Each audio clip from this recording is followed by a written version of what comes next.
কথা বলতে চাইবো আমাদের রিপোর্টারের সঙ্গে। প্রদীপ তো এই মুহূর্তে আমাদের সঙ্গে সরাসরি রয়েছে। প্রদীপ, তো আগে জানতে চাইবো কখন প্রধানমন্ত্রী আসছেন, এই সভা কখন শুরু হবে, তার সঙ্গে কতটা তাৎপর্যপূর্ণ আগামীকাল? দেখো, আর 16 ঘন্টা বাকি রয়েছে। প্রধানমন্ত্রী রানাঘাটের মাটি ছোবে তার হেলিকপ্টার, তার কারণ 11টাতে তার রানাঘাটের যে তাহেরপুরের মাঠ নেতাজি পার্কের সেখানে তার হেলিকপ্টার পৌঁছানোর কথা রয়েছে এবং 11:15 থেকে 11:45 পর্যন্ত তিনি সরকারি যে কর্মসূচি রয়েছে, অর্থাৎ কেন্দ্রীয় সরকারের বিভিন্ন প্রকল্প এবং প্রকল্পের শিলান্যাস এবং উদ্বোধন তার করার কথা রয়েছে।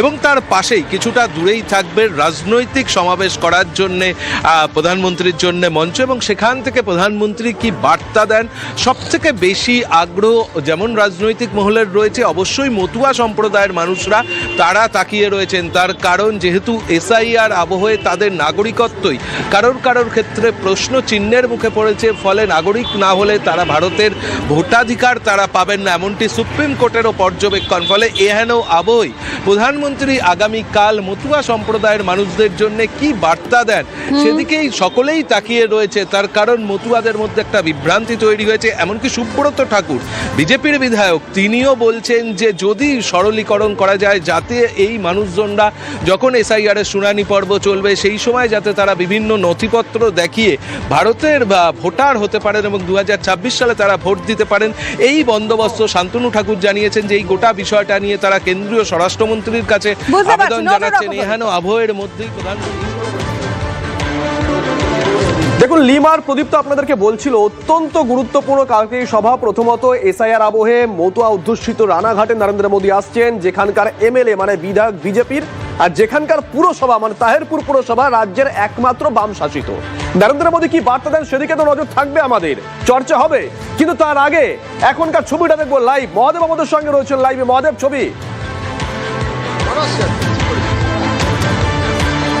একদমই আমি দেখাবার চেষ্টা করবো। দেখো, যে গেটটি রয়েছে যেটি ভিভিআইপি গেট, সেখানেই কিন্তু নিরাপত্তা রয়েছে এবং পাশাপাশি তোমাকে দেখানোর চেষ্টা করবো যেখানে মূলত প্রশাসনিক বৈঠক হবে এবং জনসভা হবে। আমরা এই মুহূর্তে যেটা দেখাবার চেষ্টা করছি সেটাই জনসভা যেখানে হবে, সেই জনসভার যে ভিআইপি গেট, সেই গেটে যেখান দিয়ে প্রধানমন্ত্রী তিনি প্রবেশ করবেন এবং যারা আরও অতিথি আসবেন তারা প্রবেশ করবেন। ঠিক আমি তার বাঁ দিকটা একটু দেখাতে বলবো, কারণ যেখানে প্রশাসনিক বৈঠক হবে এবং এই তোমাকে দেখাবার চেষ্টা করছি যে দেখো এইখানে কিন্তু প্রশাসনিক বৈঠক হবে, যেখান থেকে একাধিক সরকারি প্রকল্পের উদ্বোধন করা হবে।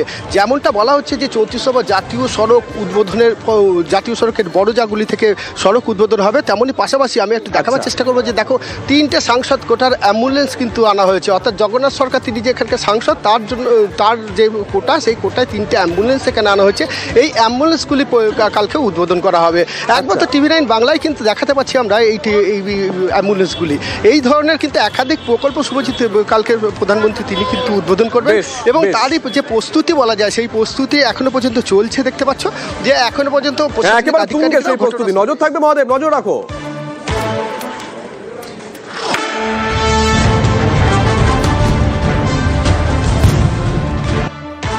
20 ডিসেম্বর সকাল 10টায় নদিয়ার তাহেরপুরের নেতাজি পার্ক ময়দানে প্রধানমন্ত্রী শ্রী নরেন্দ্র দামোদর দাস মোদীর এই বিশাল জনসভায় পশ্চিমবঙ্গের সমস্ত মানুষকে, নদিয়া জেলার মানুষকে আহ্বান করছি যে পশ্চিমবঙ্গের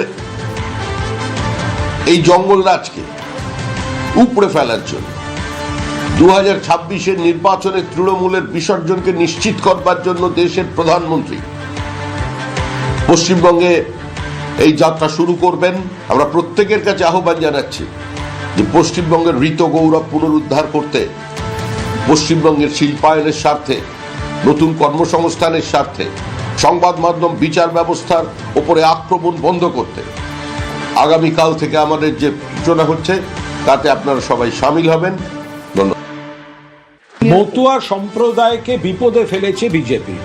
যতক্ষণ না নাগরিক হচ্ছেন ততক্ষণ পর্যন্ত তারা তাহলে তাদের স্ট্যাটাস কি? আপনাদের শিকড়ের টান দিয়েছে এই বিজেপি বুঝেছে আপনারা অনিশ্চয়তায়, আপনারা অত্যন্ত অনিশ্চিত কালো মেঘের মধ্যে আছেন অনেকে। সেই কারণে প্রধানমন্ত্রীকে আসতে হচ্ছে ভোট পর্যন্ত কিছু আবার আপনাদের বিভ্রান্ত করে কিছু প্রতিশ্রুতি দেওয়ার একটা চেষ্টা করার জন্য ড্যামেজ কন্ট্রোলে প্রধানমন্ত্রী আসছেন। আপনারা একবার শিক্ষা নিয়েছেন বিজেপিকে বিশ্বাস করে, ফলে প্রধানমন্ত্রী যাই কথার জাগলারি দেখাতে যান, মানুষ বিশ্বাস করবেন না।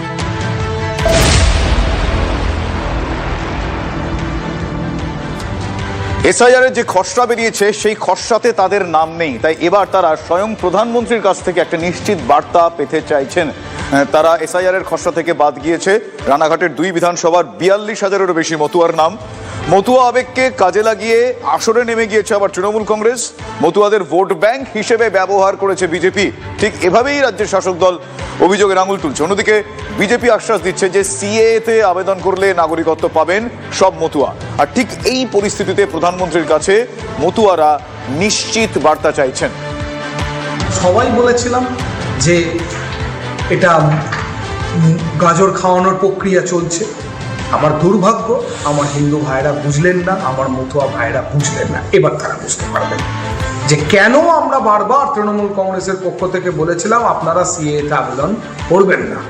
আজকে সুপ্রিম কোর্ট কি বলছে? সিএতে আবেদন করলেও তারা ভোট দিতে পারবে না ২৪ সালে। কজন নাগরিকত্ব পেয়েছেন সিএ আবেদন করে? সেটা শ্বেতপত্র স্বরাষ্ট্র দপ্তর প্রকাশ করুক পশ্চিমবাংলার ক্ষেত্রে, তাহলেই তো বোঝা যাবে। এবং কতদিনের মধ্যে পেয়েছেন আবেদন করা, এই দুটো তথ্য স্বরাষ্ট্র দপ্তর ভারতবর্ষের। তিনি যে আশ্বস্ত করেছেন মতুয়া সম্প্রদায়ের মানুষদের, বিশেষ করে 2019 সালে তিনি যে সিএ পাশ করেছেন, কয়েক কোটি হিন্দু উদ্বাস্তু শরণার্থীদের নাগরিকত্ব দেওয়ার ব্যবস্থা করেছে। সকলেই মোদিজির প্রতি একটা পূর্ণ বিশ্বাস আছে এবং এই কিছু ভোট কাটা বা বাদ যাওয়ার ক্ষেত্রে আমার জেতার ক্ষেত্রে কোনো অন্তরায় হবে না।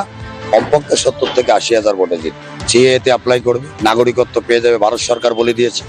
তারপরে অনলাইনে সেগুলোকে ভোটার জন্য আবেদন করবে, অটোমেটিক ভোটার তালিকায় নাম উঠবে।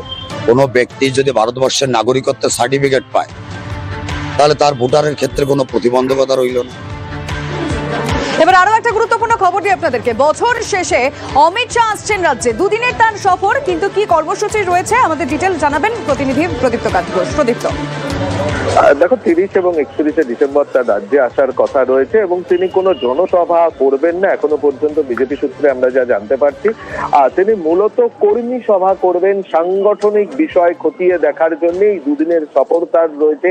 এমনটাও হতে পারে যে তিনি একটি অন্য কোনো জেলায় কর্মসূচি করলেন, অন্যটি কলকাতায় করলেন, সেই সম্ভাবনাও রয়েছে বলে আমরা বিজেপি সূত্রে জানতে পারছি। এবং সাংগঠনিক ক্ষেত্রে কোথায় কি ত্রুটি বিচ্যুতি রয়েছে, কিভাবে দলকে এগোতে হবে, কিভাবে নেতৃত্বকে এগোতে হবে, এই সমস্ত বিষয় তিনি একটা কৌশল বৈঠক করবেন বলেও আমরা জানতে পারছি। এখন দেখার বিষয় যে অমিত শাহ এখানে এসে দলীয় নেতৃত্বকে চাঙ্গা করতে ঠিক কি বার্তা দেন। ধন্যবাদ। অন্যদিকে হাইকোর্টের অনুমতি নিয়েই হিঙ্গলগঞ্জে পরিবর্তন সংকল্প যাত্রা করলেন শুভেন্দু অধিকারী, কিন্তু পুলিশ প্রশাসন তার সভায় বাধা দেওয়ায় তিনি তোপ দাগলেন। পশ্চিমবঙ্গে বাংলাদেশ না চাইলে বিজেপিকে আনতে হবে, দেশের মূলধারার সঙ্গে বাংলাকে যুক্ত করতে হবে। টিভি9 বাংলাকে এই কথাই বললেন বিরোধী দলনেতা শুভেন্দু অধিকারী। কি বললেন তিনি, শোনাবো আপনাদের।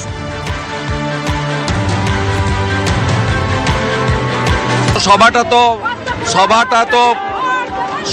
তো করতে দেয়নি, কিন্তু তার ফলে কোর্টের নির্দেশ মেনে আমরা 2000 কার্যকর্তা এসেছি, কিন্তু মানুষ বেরিয়ে এসেছে, গোটা এলাকার মানুষ বেরিয়ে এসে রাস্তায় দাঁড়িয়ে তারা এসে আশীর্বাদ করছেন। এবং মানুষ এই যে বিরোধী দলনেতা বা রাজ্যের প্রধান বিরোধী দল বিজেপিকে রুখতে চায়, পুলিশ, মমতা পুলিশ, এটার জন্য মানুষ ভীষণভাবে ক্ষিপ্ত।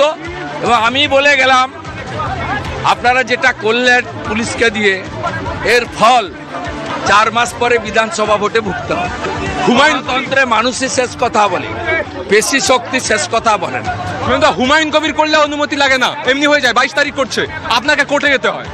ভোট ব্যাংক তো মমতা ব্যানার্জির ভোট ব্যাংক, মমতা ব্যানার্জি চেয়ারে আছে তো মুসলিম ভোট ব্যাংক, অতএব হুমায়ুন কবিরের নামটাই তো যথেষ্ট না। বাংলাদেশে যে নির্যাতন চলছে সেটা দেখার পরে কি এখানকার মানুষ শুধরাবে না?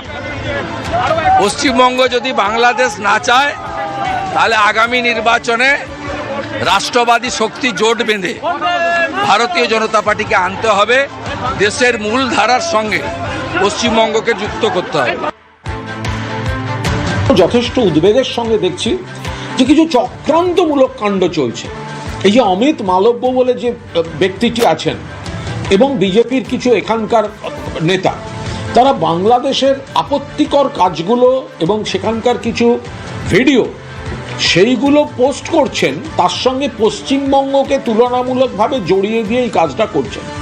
এটা শুধুমাত্র দায়িত্ব জ্ঞানহীন, শুধুমাত্র পশ্চিমবঙ্গকে অপমান করা নয়, এটা কিন্তু একটা প্ররোচনা দেওয়ার চেষ্টা, প্ররোচনা ছড়ানোর চেষ্টা।